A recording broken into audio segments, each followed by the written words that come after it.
হাজারো তাজা জীবনের বিনিময়ে এসেছে ৩৬ জুলাই। বিদায় হয়েছে ফ্যাসিস্ট। নতুন বাংলাদেশ পেল ছাত্র জনতা।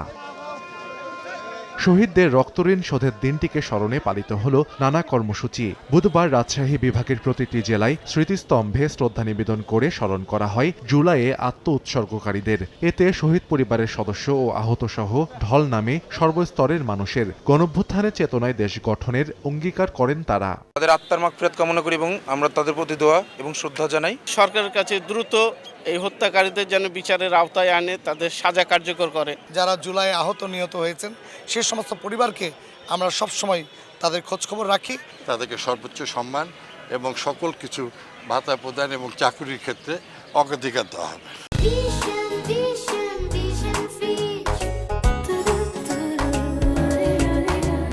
জুলাই শহীদ পরিবার ও জুলাই যোদ্ধাদের সংবর্ধনাও দেয় জেলা প্রশাসন। জুলাই চেতনাকে ধারণ করে বৈষম্যহীন বাংলাদেশ গড়তে সবাইকে ঐক্যবদ্ধ থাকার আহ্বান জানান বক্তারা।